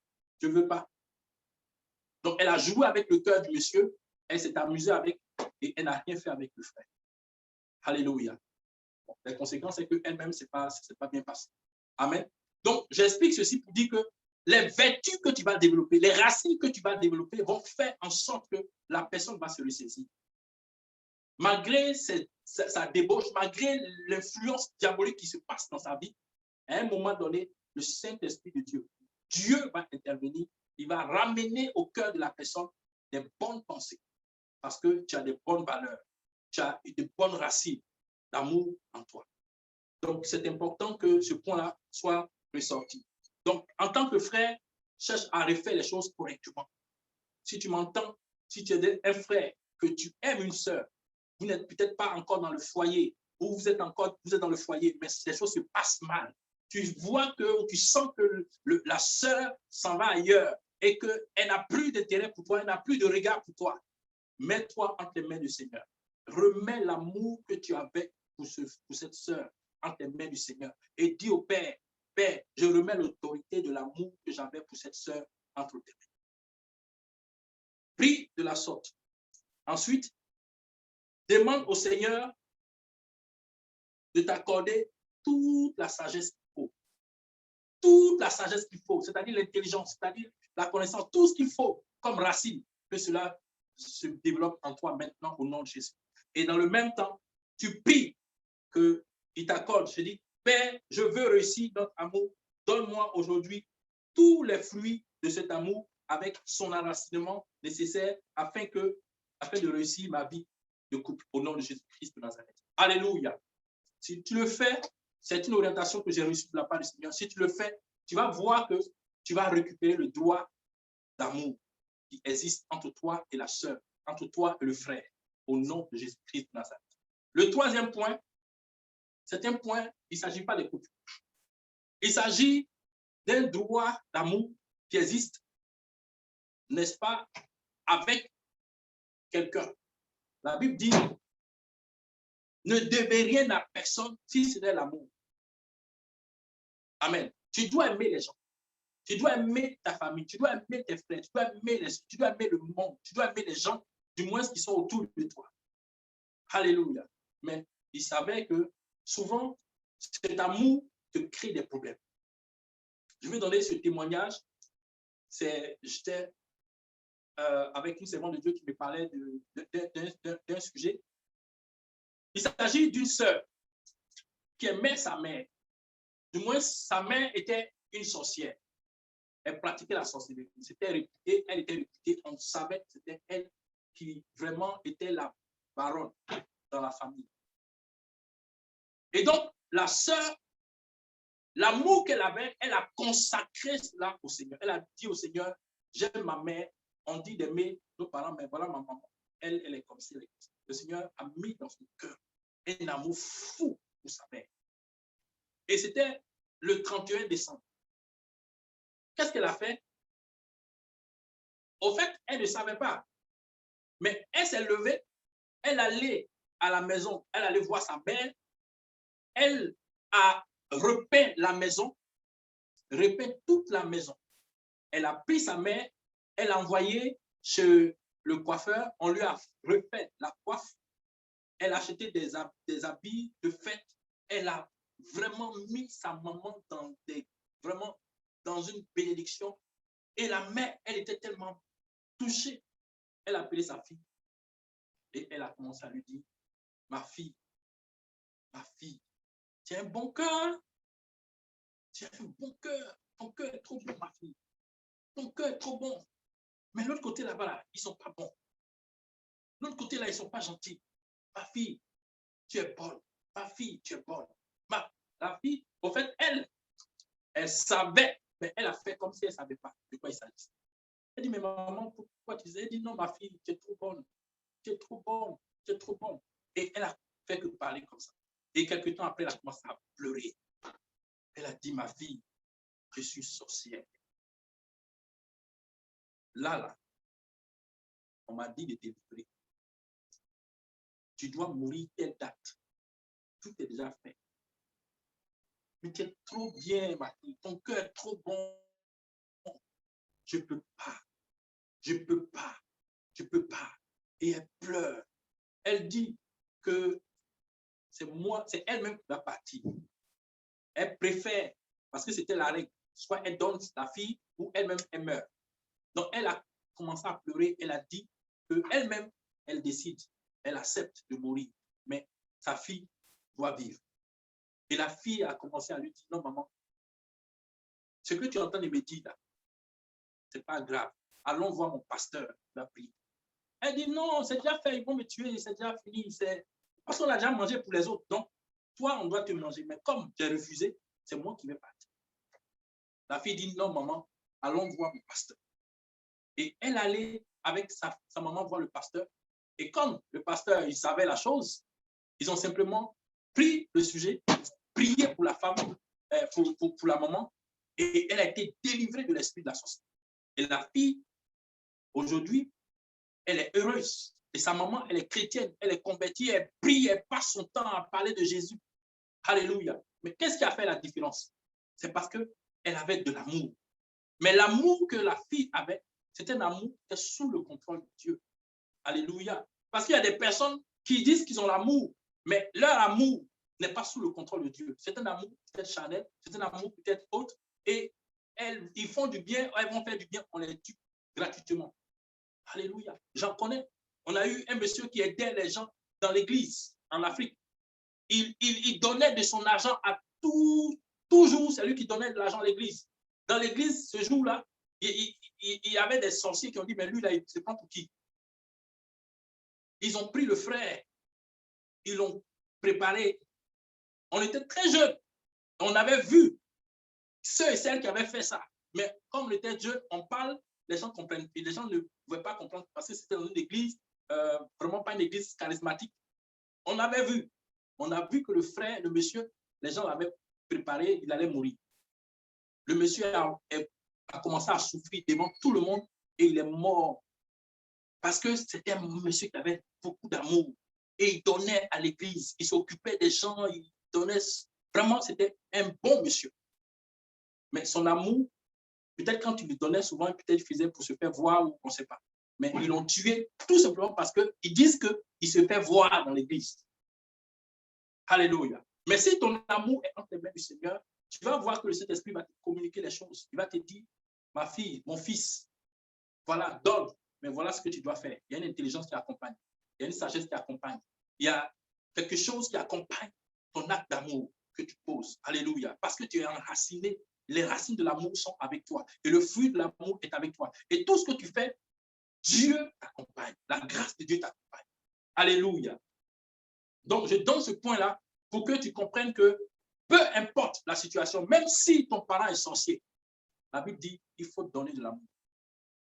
Amen. Ton problème, c'est que tu ne donnes pas l'amour, alors que la Bible dit qu'il faut que tu donnes l'amour. C'est un problème aussi sur ta vie. Parce que la Bible dit honorez vos parents. Alléluia. Donc, tu as peur parce que tu sais que le parent est sorcier. Donc, tu ne veux pas obéir. Donc, d'une part, d'un côté, tu désobéis. Et parce que tu désobéis, tu n'auras pas la bénédiction. Amen. Alors, ce que tu dois faire, ce que je te donne comme orientation divine, remets l'amour que tu as pour ton parent entre les mains du Seigneur. Seigneur, j'aime mon père. Seigneur, j'aime ma mère. Mais je remets l'amour que j'ai ou l'amour que je dois avoir pour lui ou pour elle. Je remets cet amour entre tes mains. Sois au contrôle de cet amour. Mets dans cet amour toute la bonté que je dois avoir, toute la grâce que je dois avoir, la justice que je dois avoir. Tout cela, quand tu pries de la sorte, tu vas voir qu'un sorcier ne peut pas toucher. Alléluia. Aucune divination n'aura d'effet sur ta vie. Alléluia. Aucune attaque ne prévaudra contre toi. Alléluia. Parce que l'amour que tu as a été consacré à Dieu. Alléluia. Il est l'auteur de l'amour et donc il va contrôler l'amour que tu as pour les personnes. Amen. Et ça, c'est un sujet très important pour ceux vraiment qui ont des problèmes avec des personnes. Alléluia. Tu sais que tu dois aimer, mais tu ne veux plus aimer. Alors que tu dois aimer. Dis au Seigneur, j'ai eu mal avec ce frère, avec cette personne, mais je dois l'aimer. Je remets l'amour que je dois avoir pour cette personne entre tes mains. Ou alors, tu pries de la sorte en disant, Seigneur, l'amour que tu as pour cette personne, donne-moi de l'éprouver maintenant. Et tu vas voir qu'il y a des vertus qui vont sortir de cet amour. Tu vas voir qu'il y a des capacités qui vont accompagner cet amour-là, au nom de Jésus-Christ de Nazareth. Amen. Alors, le deuxième cas de prière que nous avons fait pour toujours récupérer l'amour qui est aux mains du diable, c'est, n'est-ce pas, l'amour lié à la passion. Amen. La passion. Tu as une passion, mais cette passion en train de te détruire. Cette passion en train de te faire du mal. Cette passion est un problème pour toi. Alléluia. Parce qu'il n'y a rien de grand qui ne peut se faire sans passion. Amen. Et si ta passion n'est pas entre les mains du Seigneur, tu vas avoir des problèmes. Alléluia. Beaucoup de personnes sont devenues dépressives à cause de leur passion. Ce que je veux que tu comprennes, c'est que la passion est une vocation, contient une vocation. Jésus-Christ avait une passion. On parle de la passion de Christ.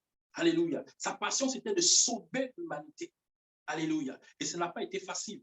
Ça a été compliqué, ça a été dur pour lui. La Bible déclare qu'à Gethsémane, à un moment donné, il a voulu abandonner.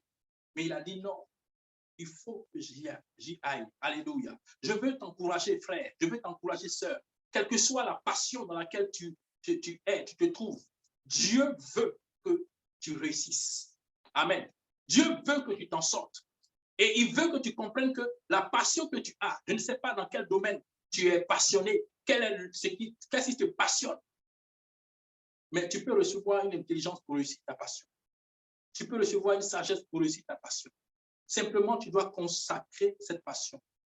L'amour qui est en toi, tu dois le consacrer au Seigneur. Pour dire, Père, tu es le Père de l'amour. Tu es l'auteur de l'amour. J'aime telle chose dans ma vie. J'aime ceci. Donne-moi maintenant. Sois au contrôle de ma passion. Sois au contrôle de ma passion. Donne-moi d'éprouver l'amour que toi tu dois ou tu devrais avoir ou que toi tu as pour cette situation. Alléluia.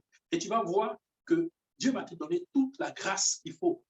Alléluia. Dieu va contrôler ton amour. Dieu va gérer ton amour. Dieu va prendre, il va réguler ton amour. Il va t'aider à agir, à opérer. Alléluia. Beaucoup de personnes sont mortes. Alléluia. Parce qu'ils avaient de la passion pour quelque chose, mais ce n'était pas bien. Alléluia. Leur passion était démesurée. Ou alors, peut-être que ce n'était pas démesuré, mais il y avait des éléments qui manquaient. Il manquait de la sagesse. Il manquait de la connaissance. Il manquait une crainte de Dieu. Il manquait quelque chose. Alléluia. Mais aujourd'hui, par ce message, Dieu te donne la possibilité maintenant de recadrer les choses, de reconsidérer les choses et de venir à bout de ta passion. Au nom puissant de Jésus-Christ de Nazareth. Alléluia. Vous savez que même dans le monde, il y a des gens qui aiment ils ont la passion des, comment on dit ça, des jeux vidéo. Et leur passion, à un moment donné, ben, ils ont eu l'intelligence de créer des jeux vidéo. Eux-mêmes sont devenus des concepteurs de jeux vidéo. Et leur vie a décollé. Amen. Et la passion, comme je l'ai dit, c'est aussi une vocation. Tu peux avoir une vocation dans quelque chose. Alléluia. Il faut de la force pour y arriver. L'amour contient la force. Amen. Il faut de l'intelligence. L'amour contient de l'intelligence. Alléluia. Et donc, toutes ces choses-là vont t'aider à prendre le dessus au nom de Jésus-Christ. Alléluia. Donc, voilà un peu les points sur lesquels, n'est-ce pas, le Seigneur a attiré mon attention. Maintenant, le dernier point. Tu as l'amour du péché. Ça aussi, ça existe. La Bible parle de l'amour du péché. Ça dit que tu as des vices. Vraiment, tes vices-là, tu les adores. Tu sais que ce n'est pas bon, mais tu aimes. Ça veut dire que le diable est au contrôle de l'amour que Dieu t'a donné. Ça veut dire que toi, au lieu d'aimer, je vais parler par exemple de l'amour, d'aimer une femme, toi en tant qu'homme, c'est garçon que tu aimes. Et c'est un problème. Ça veut dire que tu aimes, mais tu l'aimes vraiment autrement. C'est le diable qui est au contrôle de cet amour. C'est un démon qui est au contrôle de cet amour. Et tu ne sais pas comment t'en sortir. Tu veux pas, mais tu as cédé, tu es saisi, tu aimes la personne. Alléluia. Dis simplement au Seigneur, j'aime l'homme. Mais je te confie cet amour. Sois au contrôle de cet amour. Je te dédie l'amour que j'ai pour toi. Tu donnes le nom de la personne. Alors tu sais que tu es homosexuel. Alléluia. Tu sais que l'homosexualité n'est pas bon. Alléluia. Tu sais. Tu es femme avec femme. Je ne veux pas, le mot est un peu fort pour moi. Je veux simplement que tu dises au Seigneur, la Bible dit ceci dans 1 Corinthiens 10, verset 26.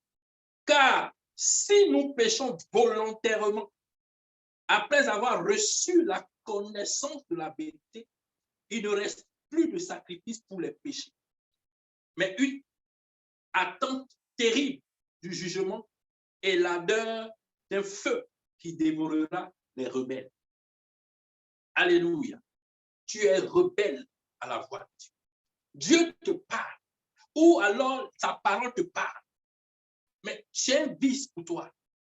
Tu te caches dans tes vices. Tu te mets à l'aise dans tes vices. Dieu veut te sortir de là. Il dit que tu as l'amour, parce que cet amour vient de lui. C'est l'amour dans son essence. Premier. Amen. Sauf que cet amour-là, il est au contrôle d'un autre. Il faut récupérer ce droit pour le remettre aux mains du Seigneur. Alléluia. Et c'est possible si tu entends ce message. Dis simplement au Seigneur, voilà, j'aime les hommes. Je n'arrive pas à aimer une femme. Dieu va te dire, mon fils, c'est moi qui t'ai donné l'amour. Amen.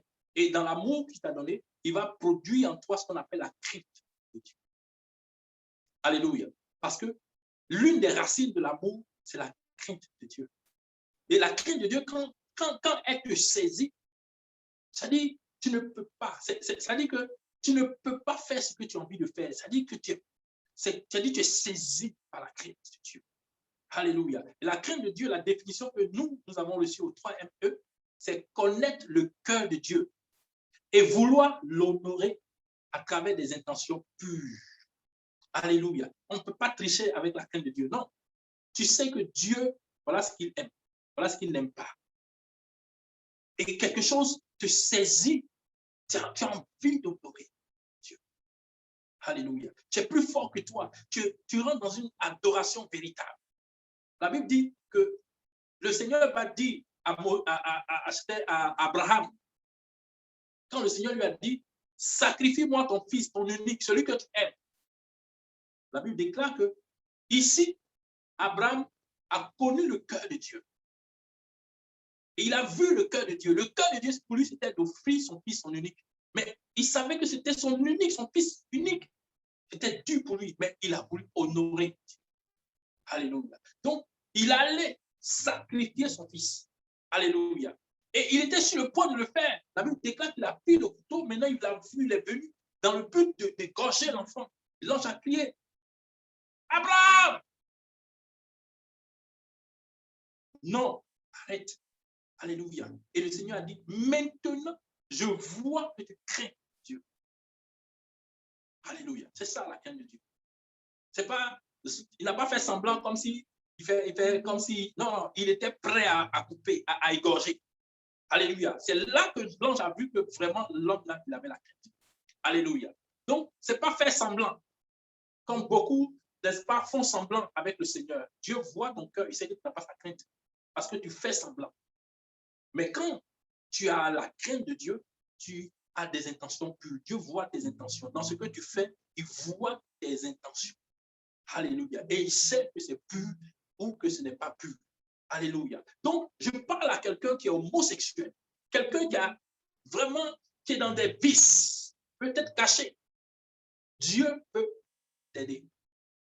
Alléluia. Ça, c'est seulement, je parle des vices cachés au niveau de l'homosexualité. Mais il y a d'autres vices. Le Seigneur m'a dit, il faut que mes enfants soient délivrés du péché. Alléluia. Et c'est possible. Dis au Seigneur, j'aime telle chose. J'aime telle chose. C'est mauvais, c'est mal devant toi. Mais je n'arrive pas, j'aime cette chose. Je remets l'amour que j'ai pour cette chose entre tes mains. Alléluia.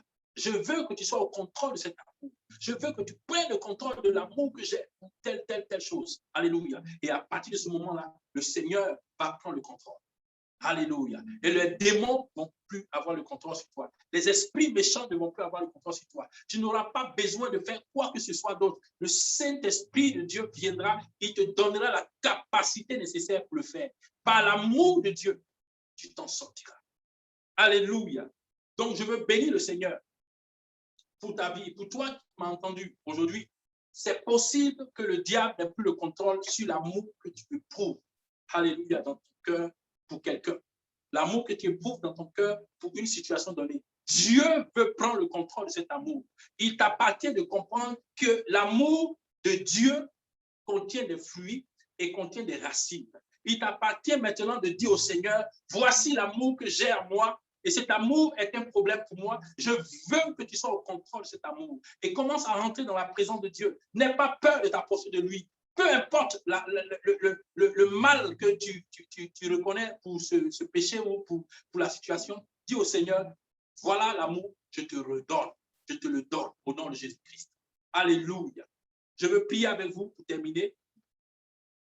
Alléluia. Amen. Il me dit de prier pour les cœurs chargés. Alléluia. Je veux prier avec toi. Toi qui as un cœur chargé, le Seigneur veut te décharger. C'est le but. Il dit, venez à moi, vous qui êtes fatigués et chargés, et je vous donnerai du repos. Tu as reçu l'enseignement. Il y a beaucoup de choses, je ne peux pas tout ressortir. Et comme c'est long, j'ai parlé de façon ramassée, mais retiens l'idée, retiens la pensée de Dieu. C'est qu'il t'est possible, n'est-ce pas, de remettre l'amour que tu as entre les mains du Seigneur. Lui seul est l'auteur, le créateur de l'amour. Et parce qu'il est lui-même amour, il va nourrir l'amour que tu as en toi pour des personnes, pour des situations. Alléluia. C'est l'engagement que le Seigneur nous donne pour toi. Et comprends le message. Et je vais donc prier pour toi qui est chargé dans ton cœur. Seigneur, voici ta fille. Voici ton fils. Il est chargé. Elle est chargée dans son cœur. Son amour la fait souffrir. Son amour le fait souffrir. Son amour, longtemps, a été aux mains du diable, aux mains des démons, aux mains du mal. Et elle s'est sentie malheureuse. Il s'est senti malheureux. Je prie maintenant que l'amour de Dieu, avec tout son fruit, maintenant, vienne en elle, vienne en lui. Que l'amour de Dieu, avec toutes ses racines de connaissance, de crainte de l'Éternel, de force, de sagesse, de conseil, d'intelligence, se matérialise maintenant en elle, se matérialise maintenant en lui, et que mon frère, ma soeur, soit déchargé, soit libéré, soit franchi. Alléluia. Dieu te donne sa joie. Alléluia. Il te donne la joie de la victoire, la joie de la victoire. Tu triomphes dans ta situation. Tu triomphes dans ta situation parce que l'Éternel te vient en aide. Alléluia. Il bénit ton cœur. Il bénit ton cœur. Alléluia. Je ferme les yeux du diable sur l'amour que tu as en toi pour ton prochain, pour ton frère, pour ta soeur, pour ton épouse. Je ferme les yeux du diable. Je ferme les yeux de l'ennemi sur cet amour au nom de Jésus-Christ de Nazareth.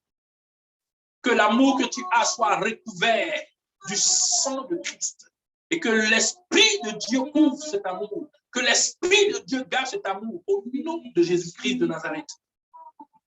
Là où le diable voudrait passer pour déranger l'amour que tu avais pour des frères, pour mener en toi des pensées hautes, d'accusation, de condamnation, là où des démons passaient pour dire, oui, ce frère n'est pas bon, il te mettait des pensées hautes, que l'amour de Dieu véritable commence maintenant à prendre le contrôle de ton amour.